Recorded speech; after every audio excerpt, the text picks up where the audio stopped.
Since the Steam Deck was launched in 2022, there have been several newer and more powerful handhelds. However, the sentiment around these other handhelds has been that they're too expensive, ergonomics aren't as good as the Steam Deck, and SteamOS is still better than Windows, which it is. But Valve isn't making a Steam Deck 2 for a while, so how do we get some more performance out of the current Steam Deck while we wait for that awesome SD2 announcement? Well, you kind of can't, but we could try to overclock and raise the TDP past 15 watts and maybe squeak out a smoother gameplay experience. Disclaimer: I will not be held responsible if you break your deck or cause a fire, void your warranty, etc. Follow this guide and do these steps at your own risk. First off, I only have a Steam Deck LCD. I've been waiting for a good price on an OLED, so let me know if you find one. But anyway, these steps should also work on the OLED according to the guide. Speaking of a guide, I finally found one that works in 2025 with the latest BIOS. The link is in the description. I'm following this guide from Stanto, I believe. So let's get right into it. So first, pop into desktop mode and run these commands to back up your original BIOS. And I'm gonna switch over to capture at this point so we don't have to look at the screen the whole time. And we're gonna type in sudo /user/share/Jupyter BIOS updater /H2O, not 0, H2O-FFT, and then there's a space here, space /home/deck/ and then you can name this whatever you want, but BIOS, and I'm going to put today's date, 9/30/25.fd space -o, big O, and then you'll need your sudo password, and then it will start backing up the firmware. We'll give this a few minutes. Okay, that was pretty quick. We've backed up the BIOS. Copy the BIOS to a flash drive or network storage or something to back it up. Second, scroll down to the download step 2. Only download the first link. Don't download the second link with the 50-watt TDP BIOS.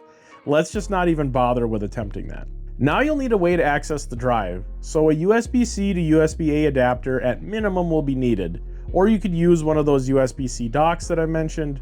I like to use this attachable new Q dock with 2 USB-A ports and an HDMI port, and it has a kickstand. Comes in super handy. I also recommend plugging a keyboard in at this point to help navigate the menus. Pop in any old USB drive that's formatted FAT32. I like to keep Darth Mem around just for this purpose. Drop the files into the root of the drive. I would make sure it doesn't have anything else on it just to be safe. So at this point, let's shut down the Steam Deck and power it on while holding volume plus and power at the same time. You should get the BIOS menu. Press A on boot from file. If you've set a volume label on your drive, then just look for that. This one is called Darth Mem, so I'll navigate to that and press Enter or A. Use the directional pad to highlight Runtime Patcher.efi and press the A button.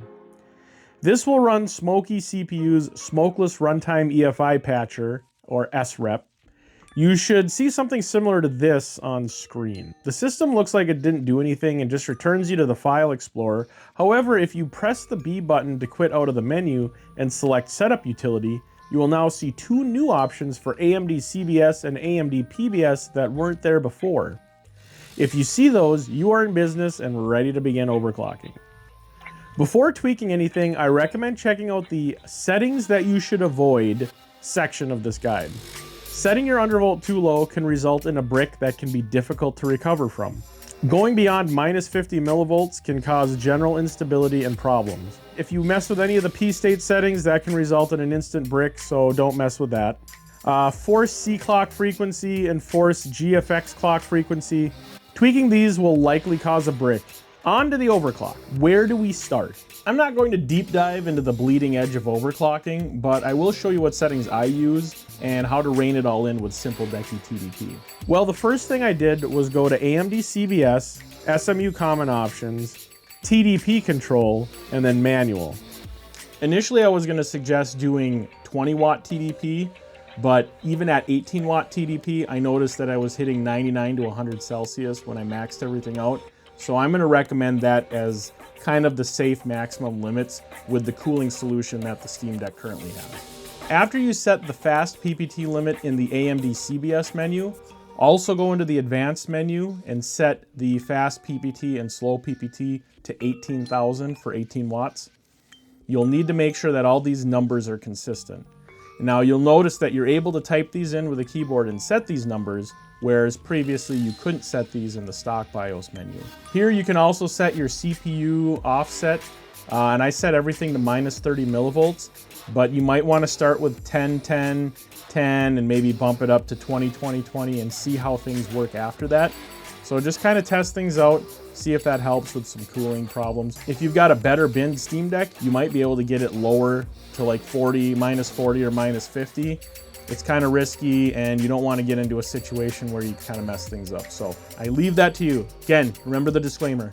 And you'll have to set these GFX clock and C clock max overrides from auto to manual.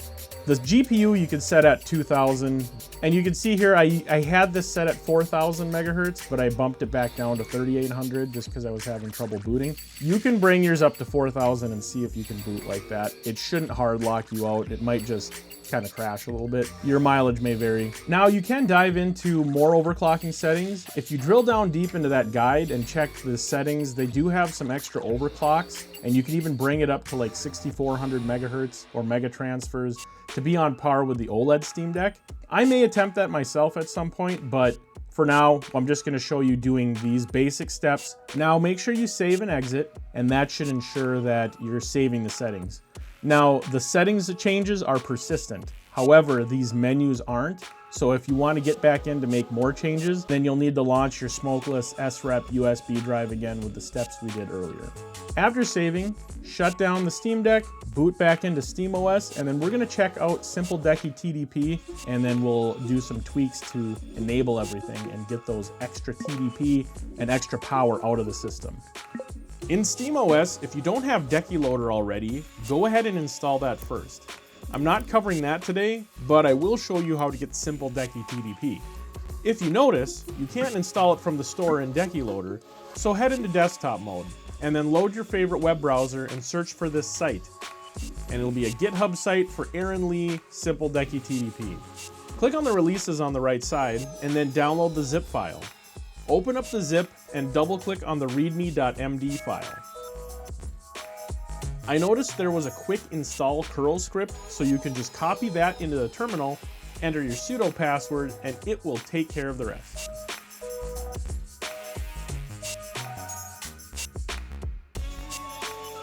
Since we're here already, we can also verify the TDP settings are working. So copy this script and pop it into terminal.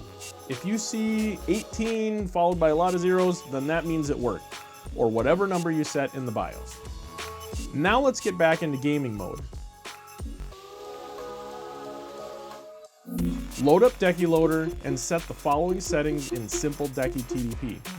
The first thing I set is enabling the per game profiles at the top. Then I set the max TDP to 15 watts. Enable the custom GPU max clock slider and set that all the way to the left for 1600 megahertz. On the way back up, turn on enable TDP slider min-max adjustment, and make sure to enable TDP controls, GPU controls, and manual CPU controls. I start with the GPU mode at balance as well, and power governor at prefer CPU.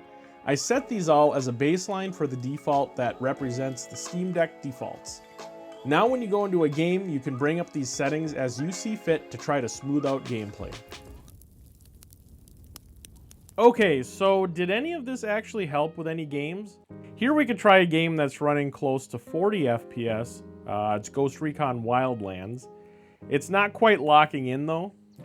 This game won't run at 60 FPS. Our temps are okay, 76 to 80. Okay, I had this set to 12 watts. Now, let's see what happens when we start cranking this up. Now, we can't change anything with the CPU megahertz, but we can increase the wattage here. So let's go up to 15, which is Steam Deck default. So now you can see our temps are up to about 84 Celsius, but our game scope's still showing about 39, 38 FPS. Okay, we got the per game profile on. I'll disable the frame limit, which shouldn't be affecting it anyway because it's not even hitting 60. But otherwise, there's nothing else set in here. keep an eye on the temps and the FPS. Let's try to go up to 18, which is the highest I have set. Maybe game scope got up to 42 FPS. The GPU is hitting 1280. The CPU seems to be stuck though at 3.5 gigahertz, so it doesn't seem like that's really applying. Let's crank the GPU. The frequency slider should go up to 2000, so we could crank that up. Okay, so that's working. The GPU is now hitting 2 gigahertz. Did that increase our FPS? Nope. If anything, it's a little bit lower, and now we're at 95 Celsius on the GPU. And our temps are getting very close to thermal shutdown. So this is not really working the way I hoped it would. We could set the power governor to manual. That just locks the CPU at about 1.7 gigahertz. So I don't think that the CPU overclocking is working. So I'm not sure how to fix that or how to get that working, but I guess I did overclock it and I did raise the TDP. Smoky's SREP works, but it's kind of a futile effort trying to overclock the Steam Deck because it's really not going to help with anything. Do I recommend that you do this? Probably not. This is only one game. Not every game will behave the same. I think if there's a game that's like really close to 60 and you want to try to get it up to 60 FPS, this might work. Probably take a peek at the memory overclocking. See if maybe that'll help, going up to 6400 megahertz. That probably will have a better effect on the GPU than this. So I'm sure that Valve tried this. They tried to see if they could go up past 15 watts and they just said it's not worth it. I popped over into Windows. I only got 42% battery left. And I have these profiles I've set up in Handheld Companion. And I've set this one to be 15 watts. I do have an aggressive performance profile at 20 watts. And I'm gonna do a little stress test in here. So we're getting 3.2 gigahertz. Same thing here, it's pretty limited. I'm gonna plug it in now and see if it'll switch to that 20 watt profile. So we got CPU temp of 95C, that's hot. And now it's throttling. It's dropping out to 3.2 gigahertz. Let's try a game. Let's try the same game. I don't have an overlay. This isn't running great, that's for sure. This is probably running worse than in SteamOS. Let me see if I can get even the Windows overlay to work. Yeah, it's not loading. And what settings are we at? Medium. Oh, that probably could be why. The max we were able to get was 1280 megahertz on the GPU. The CPU temp, the max was 105 Celsius. That's not good. You can see the CPU was maxing out here. Steam Deck is just really not meant for more than 15 watts. You'd have to take the board out of the system and do some sort of aftermarket cooling to really utilize more wattage, and at that point it's diminishing returns. Anyway, that's all I have for today. So stay tuned as my Framework 12 review is coming next. If you like this content, be sure to like and subscribe and share it with others.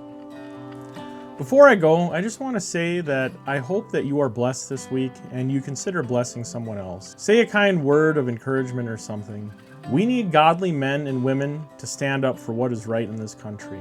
A lot of bad things have been happening lately and we need to lean into each other and into our Creator. Anyway, thank you. Have a great week. God bless. Take care.